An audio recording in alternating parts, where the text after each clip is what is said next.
Hello guys, welcome back to my channel again, and today we are going to start a new massive revision in which we will start from the pharmaceutical engineering. Okay, so this pharmaceutical engineering is the part of the B Pharm semester third. Okay, actually friends जो अपने semester का exam है वो काफ़ी नज़दीक आ गया है।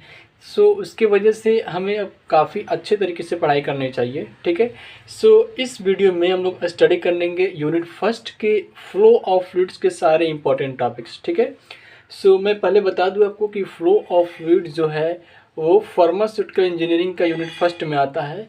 And इसके अंतर्गत जो इम्पोर्टेंट टॉपिक्स है वो है types of manometer, Reynold number and significance, Bernoulli's theorem and its application, orifice meter, Venturi meter, pitot tube and rotameter. So we are going to cover all these topics in one video. Okay, जो सबसे ज़्यादा important है उसको हम लोग पहले पढ़ेंगे, जिसमें पहला आता है अपना Bernoulli's theorem. Okay, so we are going to study the firstly that is Bernoulli's theorem principle. Bernoulli's theorem is based on the principle of the conservation of energy. जो बर्नौलीज थ्योरम है वो किस बेस पे है? वो है principle of conservation of energy के base पर है.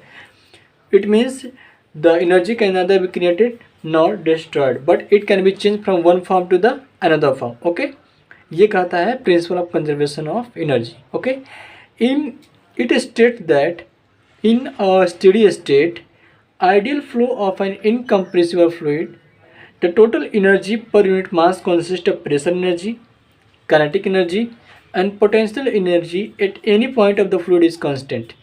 इसका मतलब ये हुआ, इट स्टेट करता है, ये बताता है ये किसी भी स्टेडी स्टेट में जो आइडियल फ्लो होता है किसी भी फ्लूइड का, तो किसी भी पॉइंट पे वो कांस्टेंट होता है. जो उसकी टोटल एनर्जी होता है वो किसी भी पॉइंट पर क्या होता है? कांस्टेंट होता है. सपोज डैट अगर ये कोई पाइप है, ओके, ये कोई अगर पाइप है, अगर ये पॉइंट ए है, ये पॉइंट बी है एंड ये पॉइंट सी है, जो टोटल एनर्जी होगा जिसमें kinetic energy, potential energy and जो प्रेशर एनर्जी पॉइंट ए पर होगा, ठीक वही pressure energy, kinetic energy and potential energy B पर भी होगा एंड वही टोटल एनर्जी किस पर? सी पर भी होगा. मीन्स किसी भी पॉइंट पे, किसी फ्लूइड के किसी भी पॉइंट पे जो टोटल एनर्जी होगा वो होगा कांस्टेंट, चाहे वो काइनेटिक एनर्जी हो, पोटेंशियल एनर्जी हो या फिर हो pressure energy. Okay, now we will study about the construction. Bernoulli's theorem का कंस्ट्रक्शन क्या है? ये देखिए, ये पाइप है and this is the pump का हेड जो है and this is again the pipe tube. Okay, जो ये पॉइंट ए है, अगर इसको पॉइंट हम ए मानते हैं, it is the point A and it is point B. ठीक है, जो इनिशियल स्टेट होगा, पाइप का जो इनिशियल स्टेट होगा, उस पर जो काइनेटिक एनर्जी होगा वो होगा U square A upon 2g. इस पर जो प्रेशर एनर्जी होगा वो होगा P A upon rho A g and जो पोटेंशियल एनर्जी होगा वो होगा एक्स ए. वहीं पर ये जो पंप हेड है उसको हम डब्ल्यू से रिप्रेजेंट करेंगे और जो फ्लूइड के मोमेंट से जो फ्रिक्शनल एनर्जी जनरेट होगा उसको हम एफ से जनरेट करेंगे. ओके, अब देखते हैं point B, that is the final state of this pipe. Okay, यहाँ पर भी जो काइनेटिक एनर्जी होगा वो होगा U square B upon 2g and जो प्रेशर एनर्जी होगा वो होगा P B upon rho B G and जो पोटेंशियल एनर्जी होगा पॉइंट बी पर वो भी होगा एक्स बी. ओके, इस थ्योरी के अनुसार जो पॉइंट ए पर टोटल एनर्जी है वही पॉइंट बी पर भी है. Okay, now we will study about the Bernoulli's equation. अब हम इस बर्नौलीज इक्वेशन के बारे में पढ़ेंगे जिसमें हम pressure energy, potential energy, kinetic energy और जो टोटल एनर्जी होगा, ठीक है, इसको पढ़ेंगे.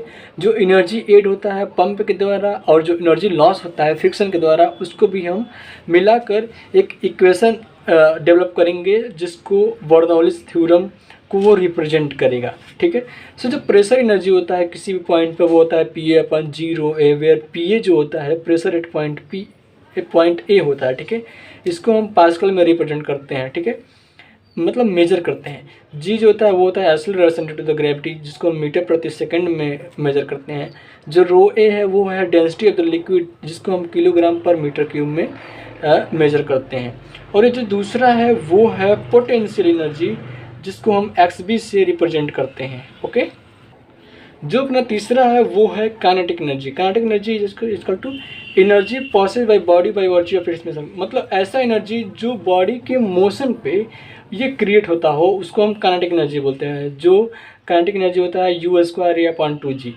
इसीलिए जो टोटल एनर्जी होता है पॉइंट ए पर वो होता है pressure energy, potential energy and kinetic energy. So point A पर जो टोटल एनर्जी है वो है P A upon 0a plus x A plus u square A upon 2g, जो क्या है वो कांस्टेंट है। ठीक है, अब हम लोग पढ़ेंगे according to the Bernoulli's theorem किसी भी स्टडी स्टेट में जितना हम इनपुट डालते हैं उतना आउटपुट मिलता है, means input is equal to output. Suppose अगर इसी को हम पाइप मान, अगर ये पॉइंट ए है और पॉइंट बी है तो जितना हम इनपुट यहाँ पर करेंगे उतना ही यहाँ पर ये आउटपुट होगा। सो इसको देखते हुए जो बर्नौलीज थ्योरम है उसको देखते हुए ये इक्वेशन निकल रहा था, जैसे P A upon 0a plus x A plus u square A upon 2g, जो बराबर होगा पॉइंट बी पर P B upon 0b plus x B plus u square B upon 2g। अब हम एनर्जी ऐड करेंगे जो पंप द्वारा होगा। Now energy added by pump equal to plus WJ। Okay, energy losses due to the friction क्या होगा equal to FJ। ये equation 6 था, ये इक्वेशन 7 है। अब हम इंसर्ट करेंगे इक्वेशन 6 और 7 को किस इक्वेशन में, 4 वाले इक्वेशन में, तो हमको ये मिलेगा, ये एक इक्वेशन मिलेगा that is P A upon 0a plus x A plus u square A upon 2g minus F plus W equal to P B upon 0b plus x B plus u square B upon 2g। So this is the equation that representing the Bernoulli's theorem. Okay, now we will study about the applications of the Bernoulli's theorem. Bernoulli's theorem जो होता है, the principle of Bernoulli's theorem is use to calculate the lift force on airfoil. जो principle होता है Bernoulli's theorem का उसका use करते हैं कैलकुलेट करने में लिफ्ट फोर्स को किसी भी एयरफॉयल में। Okay, the measurement of the rate of the fluid flow using the orifice meter, venturi meter, it is based on the Bernoulli's theorem. जितना भी मेजरमेंट होता है रेट ऑफ फ्लूइड का जो मापन होता है जो ऑरिफिस मीटर या फिर वेंटूरी मीटर की मदद से किया जाता है वो मतलब किस बेसिस पे होता है, वो होता है Bernoulli's theorem. On the basis of Bernoulli's theorem height of liquid column can be measured easily. मतलब बर्नौलीज थ्योरम का यूज करके जो लिक्विड का हाइट होता है उसको हम आसानी से मेजर कर सकते हैं। Working of the centrifugal pump is based on the Bernoulli's theorem. जो सेंट्रीफ्यूगल पंप होता है उसका जो वर्किंग होता है उसको हम बर्नौलीज थ्योरम के यूज करके हम उसका वर्किंग को फाइंड आउट कर सकते हैं। Okay, so this is all about the applications of the Bernoulli's theorem. Now we will study about the types of manometer. ये भी एक इम्पॉर्टेंट टॉपिक है अपने सेमेस्टर को देखते हुए, सो इसको भी हम स्टडी करेंगे। सो टाइप्स ऑफ मैनोमीटर्स में पहले हम जानेंगे मैनोमीटर होता क्या है। So manometer is a device which is used for measuring pressure difference.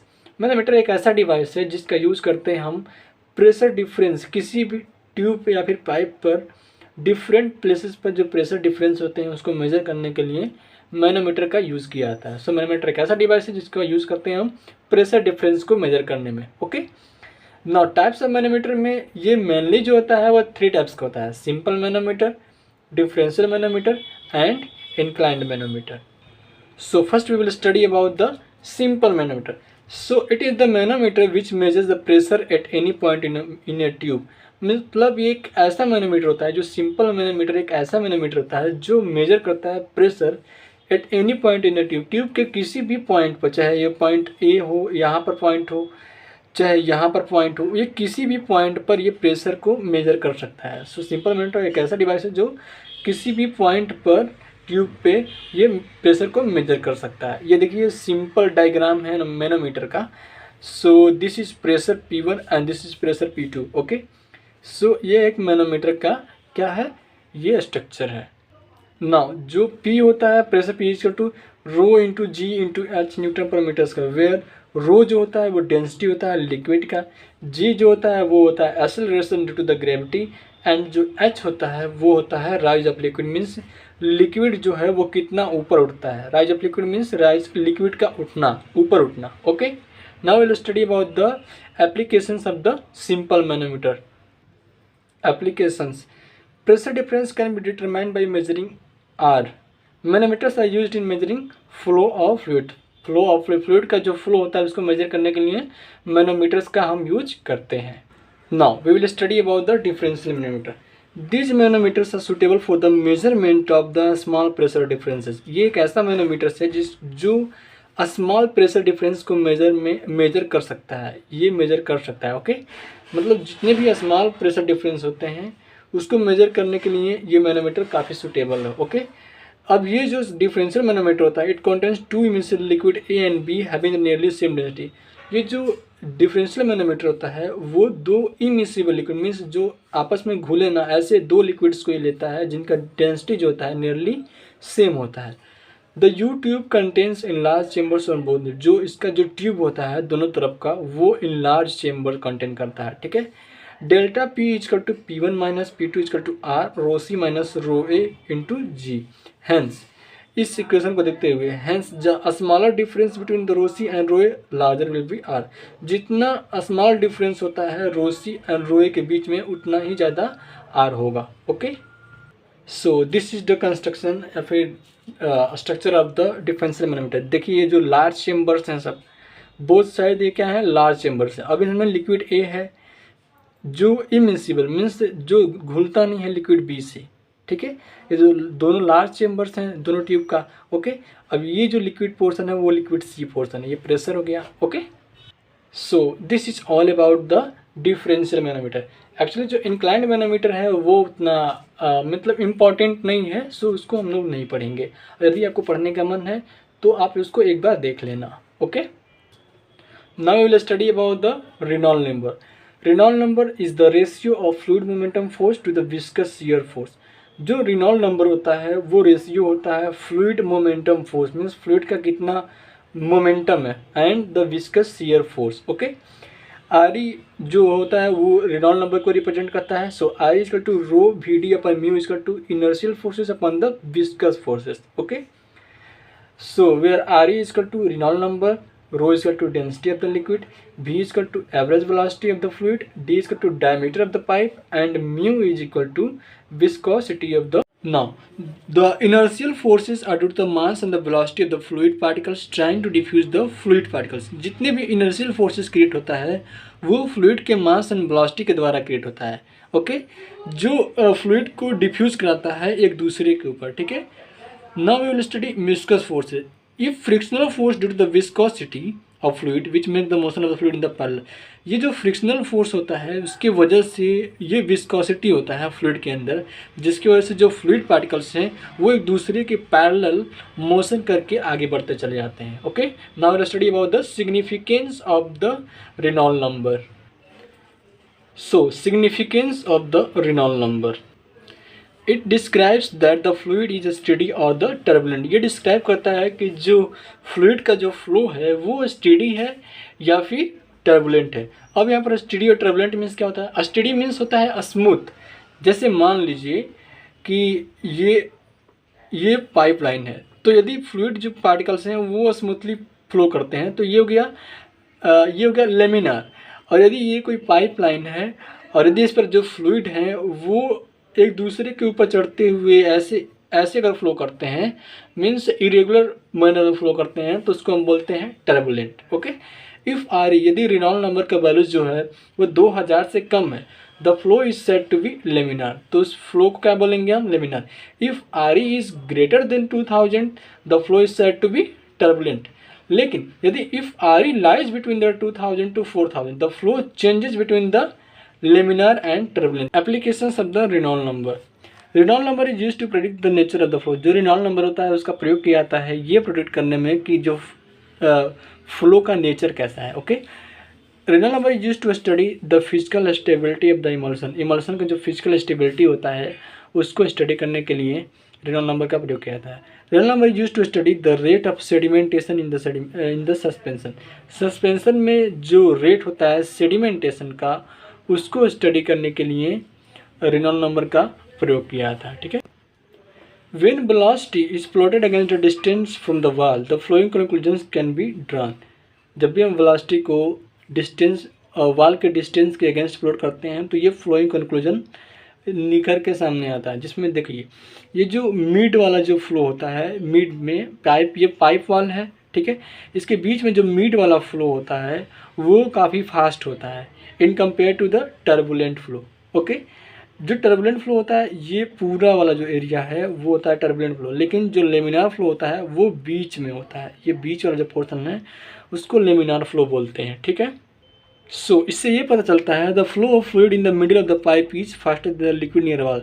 मतलब जो फ्लो होता है फ्लूइड का मिडिल ऑफ द पाइप में, पाइप के बीचों बीच में, वो क्या होता है, तेज होता है, फास्टर होता है in compare to the walls करीब में जो फ्लो होता है, ठीक है। The actual surface of pipe wall the velocity of the fluid is zero. जो एक्चुअल सरफेस होता है पाइप वॉल का उसमें जो वेलोसिटी होता है वो होता है zero. So this is all about the Reynolds number and it's applications.